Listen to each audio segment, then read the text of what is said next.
할렐루야. 153 저녁기도에 오신 여러분들을 주님의 이름으로 환영하고 축복합니다. 오늘도 귀하고 복된 저녁 시간 가운데 하나님께서 우리들에게 일하시고 역사하심을 경험하는 귀한 복된 이 저녁 시간이 되기를 간절히 소망하겠습니다. 먼저 하나님의 말씀 보도록 하겠습니다. 누가복음 15장 말씀 1절부터 10절 말씀 그리고 23절과 24절 말씀을 우리 같이 차례대로 보도록 하겠습니다. 먼저 1절부터 10절 말씀입니다. 시작. 모든 세리와 죄인들이 말씀을 들으러 가까이 나아오니 바리새인과 서기관들이 수군거려 이르되 이 사람이 죄인을 영접하고 음식을 같이 먹는다 하더라. 예수께서 그들에게 이 비유로 이르시되 너희 중에 어떤 사람이 양 100마리가 있는데 그 중에 하나를 잃으면 99마리를 들에 두고 그 잃은 것을 찾아내기까지 찾아다니지 아니하겠느냐. 또 찾아낸즉 즐거워 어깨에 메고 집에 와서 그 벗과 이웃을 불러 모으고 말하되 나와 함께 즐기자. 나의 잃은 양을 찾아내었노라 하리라. 내가 너희에게 이르노니 이와 같이 죄인 한 사람이 회개하면 하늘에서는 회개할 것이 없는 의인 99으로 말미암아 기뻐하는 것보다 더하니라. 어떤 여자가 10 드라크마가 있는데 하나를 잃으면 등불을 켜고 집을 쓸며 찾아내기까지 부지런히 찾지 아니하겠느냐. 또 찾아낸즉 벗과 이웃을 불러 모으고 말하되 나와 함께 즐기자. 잃은 드라크마를 찾아내었노라 하니라. 내가 너희에게 이르노니 이와 같이 죄인 한 사람이 회개하면 하나님의 사자들 앞에 기쁨이 되니라. 23절 24절입니다. 그리고 살찐 송아지를 끌어다가 잡으라. 우리가 먹고 즐기자. 이 내 아들은 죽었다가 다시 살아났으며 내가 잃었다가 다시 얻었노라 하니 그들이 즐거워하더라. 아멘. 여러분들은 소중한 것을 잃어버린 경험이 있으십니까? 그것이 물건이든 어떤 사람이든 우리는 소중한 것을 잃어버리면 찾기까지 안절부절 못하고 다 찾아다닐 것입니다. 사랑하는 아이의 손을 잡고 다니다가 복잡한 거리에서 손을 놓쳐서 아이를 잊어버린 그 부모의 심정은 어떠할까요? 이루 말할 수 없지요. 가슴이 철렁 내려앉고 세상을 다 잃은 듯한 그러한 절망과 낙심에 쌓이게 될 것입니다. 그리고 아이가 돌아오기까지는 부모는 아무 일도 할 수 없을 거예요. 사랑하는 부모님이 남긴 유품을 이사하는 중에 분실하면 어떻게 해서든지 그 유품을 찾아내려고 애를 쓰겠죠. 왜 그렇습니까? 소중한 것이기 때문입니다. 우리는 이처럼 내 것에 대한 애착과 사랑하는 마음이 강한 존재들입니다. 오늘 본문 말씀에 잃어버린 백성들을 찾기 위한 하나님 아버지의 그 극진하신 마음과 사랑이 잘 표현되어져 있습니다. 예수님의 말씀을 듣기 위해 세리와 죄인들이 몰려들었어요. 성경에서 세리와 함께 언급되어지는 죄인들은 창기들입니다. 사람들은 세리와 창기를 가까이 하지 않았습니다. 그들은 부정하고 나라를 좀먹는 사람들이고 또한 도덕적으로나 많은 문제들이 있는 사람이라고 생각했기 때문이지요. 그래서 가까이 하지 않습니다. 하지만 예수님께서는 세리와 창기를 가까이 하시고 그들의 벗이 되어주셨다는 겁니다. 하지만 그들이 주님의 말씀을 듣기 위해서 주께 나오는 것을 못마땅하게 여긴 사람들이 있었다는 것이요. 자, 1절과 2절입니다. 모든 세리와 죄인들이 말씀을 들으러 가까이 나아오니 바리새인과 서기관들이 수군거려 이르되 이 사람이 죄인을 영접하고 음식을 같이 먹는다 하더라. 자, 바리새인들과 서기관들은요, 세리와 창기들을 아예 죄인으로 단정짓고 있는 것을 보게 됩니다. 그들이 주님 말씀 듣기 위해 나온 것을 못마땅히 여겼어요. 예수님께서는 이들을 영접하고 음식을 같이 먹는 것에 대해 아주 이들은 불필요한 마음을 갖고 있었습니다. 그러자 예수님은 바리새인들과 서기관들에게 세 가지의 비유를 연이어서 들려주고 계시는 겁니다. 첫 번째가 바로 잃은 양의 비유입니다. 어떤 사람에게 양 100마리가 있었어요. 그런데 들판에 양을 치고 있었는데 99마리는 그대로 있는데 한 마리가 어디 있는지 모르겠습니다. 이 사람이 어떻게 했습니까? 99마리의 양은 안전한 데다가 남겨두고 한 마리 양을 찾기 위해 온 들판을 찾아 헤맸습니다. 잃은 양을 찾기까지 그는 마음을 다하고 최선을 다해서 다녔을 것입니다. 찾으면 기쁘며 양을 어깨에 메고 돌아올 것이라고 말씀을 했습니다. 자, 6절과 7절 말씀 보십시오. 집에 와서 그 벗과 이웃을 불러 모으고 말하되 나와 함께 즐기자. 나의 잃은 양을 찾아내었노라 하리라. 내가 너희에게 이르노니 이와 같이 죄인 한 사람이 회개하면 하늘에서 회개할 것이 없는 의인 99으로 말미암아 기뻐하는 것보다 더하리라. 잃은 양을 찾은 주인은 기뻐하며 벗과 이웃을 불러 모았습니다. 그리고 잔치를 합니다. 그들에게 자신의 기쁜 마음을 마음껏 표현하고 있는 것이죠. 이처럼 죄인 한 사람이 돌아오고 회개하면 하늘에 계신 하나님 아버지께서 기뻐하실 것이라고 주님께서 말씀하고 계시는 거죠. 자, 두 번째로 잃은 드라크마 비유입니다. 어떤 여인이 10 드라크마를 가지고 있었는데 그 중에 한 드라크마를 잃어버린 거예요. 여기서 말하는 드라크마는 데나리온과 동전 단위가 똑같습니다.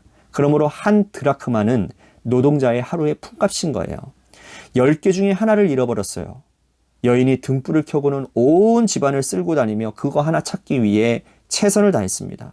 결국 하나를 찾았어요. 찾은 기쁨을 이렇게 표현하고 있습니다. 9절과 10절 말씀 보십시오. 또 찾아낸즉 벗과 이웃을 불러 모으고 말하되 나와 함께 즐기자. 잃은 드라크마를 찾아내었노라 하리라. 내가 너희에게 이르노니 이와 같이 죄인 한 사람이 회개하면 하나님의 사자들 앞에서 기쁨이 되느니라. 이 여인도 마찬가지입니다. 잃은 드라크마 하나를 찾은 기쁨을 온 동네 사람들과 함께 벗과 이웃을 불러놓고 잔치를 지금 벌이고 있는 거예요. 이처럼 죄인 한 사람이 회개하면 하늘에 계신 하나님 아버지께서 기뻐하시고 하나님의 사자들 앞에서 기쁨이 된다라고 말씀을 하고 계십니다. 세 번째 비유는 여러분들이 너무나도 잘 아시는 탕자의 비유죠. 어떤 아버지에게 두 아들이 있었는데 그 중에 둘째 아들이 아버지에게 이런 말을 합니다. 아버지, 어차피 주실 유산 미리 당겨주세요. 제가 그 유산을 가지고 먼 곳에 나가서 돈을 벌어 오겠습니다. 아버지는 아들을 말릴 수 없음을 깨닫고는 그 아들에게 유산을 떼주지요. 아들은 이 아버지의 유산을 미리 받아가지고는 먼 나라 가서 그것을 탕진해 버립니다. 창기들과 함께 먹고 마시며 다 써버렸어요. 그리고 난 다음에 흉년이 들지요. 아무도 자신을 돌아보지 않습니다. 아무도 그를 불쌍히 여겨주지 않아요. 그는 돼지가 묻는 쥐염 열매를 먹으려 해도 아무도 그에게 그 쥐염 열매조차도 주지 않는 겁니다. 그는 아버지의 품이 그리워졌어요. 내 아버지에게는 먹을 것이 풍족하고 또 품꾼들이 얼마나 많은고. 근데 그는 부끄러워서 아버지께 갈 용기가 나지 않습니다. 근데 이대로는 죽겠다고 생각한 나머지 그는 부끄럽지만 아버지에게로 돌아가겠다고 결심하지요. 아들이 돌아오는 것을 이제나 저제나 기다리고 있던 아버지가 아들이 멀리에서 오는 모습을 보고는 기뻐합니다. 거리가 아직 먼데도 달려가서 그 아들을 안아주는 거예요. 그리고 아들을 위하여 살찐 송아지를 잡았습니다. 손에다가 가락지를 끼워주고 그를 위해 잔치를 베풀어 주었지요. 오늘 우리가 읽은 23절, 24절 말씀입니다. 그리고 살찐 송아지를 끌어다가 잡으라. 우리가 먹고 즐기자. 이 내 아들은 죽었다가 다시 살아났으며 내가 잃었다가 다시 얻었노라 하니 그들이 즐거워하더라. 아버지의 기쁨을 표현하는 말씀입니다. 자, 이 세 가지의 비유의 공통점이 뭡니까? 바로 잔치입니다. 잔치. 양 한 마리를 찾아서 잔치하고 드라크마 하나 찾아서 잔치하고 잃은 아들이 다시 돌아와서 잔치를 합니다. 그런데 잔치하는 사람들의 마음은 이해가 되지만 경제적으로 손해는 막심한 거예요. 양 한 마리 값이 얼마나 되겠습니까? 그런데 온 동네 사람들이 벗과 이웃을 불러 모아서 잔치를 하는 겁니다. 드라크마 하나는 노동자의 하루 품삯이라고 하는데 여러분 그거 찾았다고 해가지고 벗과 이웃을 불러 잔치를 합니다. 드라크마가 뭡니까? 이거보다 훨씬 많은 비용이 허비되어지는 것 아니겠습니까? 허랑방탕하게 재산을 다 써버린 둘째가 돌아왔다고 해서 온 동네 사람들을 다 불러놓고 잔치를 한다면 남는 게 뭐겠습니까? 오히려 몇십 배 손해가 되지 않겠습니까? 그런데 이들은 왜 잔치를 하는 것일까요? 기쁘기 때문입니다. 즐겁기 때문인 거예요. 양 한 마리 찾은 기쁨은 돈에 비교할 것이 되지 못하고 드라크마 하나 찾은 기쁨, 둘째가 돌아온 기쁨은 지금껏 잃은 모든 재산을 상쇄하고도 남는 주인의 기쁨을 표현하고 있다는 거예요. 이것이 바로 하나님 아버지의 기쁨이에요. 우리는 지금까지 성경을 보면서 하나님께서 이렇게 기뻐하신 적을 본 적이 없습니다. 하나님 아버지께서 기뻐하시는 일은 자녀된 우리들은 당연히 해야 되는 것입니다. 우리가 잃은 백성들을 찾아서 아버지께 데려가 나오기만 하면 하나님 아버지께서 이렇게 기뻐하신다는 거예요. 천국에서 잔치를 열 정도로 말이죠. 그러나 우리는 알면서도 행하지 않는 자들입니다.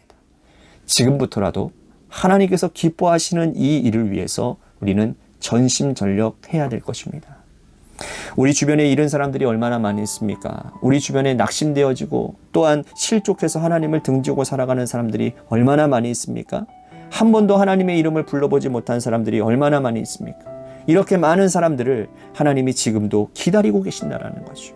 이들을 불러 하나님의 전을 채우고 하나님을 기쁘시게 하는 믿음의 백성들이 다 되셔야 될 줄로 믿습니다. 바리새인과 서기관들처럼 이들이 주님 앞에 나오는 것을 가로막는 자 되지 마시고 함께 잔치의 기쁨을 만끽하며 참여하는 믿음의 백성들이 다 되시기를 주님의 이름으로 간절히 축복하겠습니다. 오늘 말씀을 생각하면서 우리 같이 기도했으면 좋겠습니다. 잃은 사람을 다시 찾는 것을 하나님께서 가장 기뻐하심을 깨닫게 하여 주시옵소서. 아버지의 마음을 따라 잃은 사람들을 열심히 전도하는 그러한 사람이 되기를 소망합니다 라고 하는 마음으로 우리 같이 말씀 생각하며 기도했으면 좋겠습니다.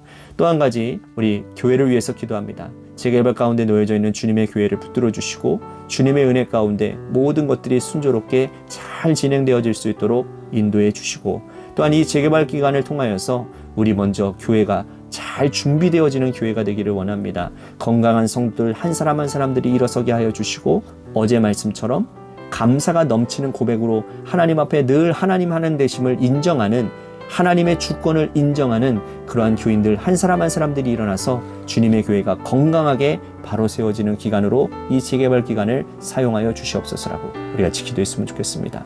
또한 육신의 질병으로 고통당하시는 분들 많이 있습니다. 우리 그분들을 위해서 기도해 주시고 또한 우리 고3 수험생인 한유진 학생을 위해서 기도해 주시고요. 마지막으로 여러분들의 삶의 자리와 여러분들의 자녀들을 위해서 기도하시다가 시간 돌아가시기를 바랍니다. 노래 끝날 때까지 함께 기도하며 나아가도록 하겠습니다. 기도하시겠습니다.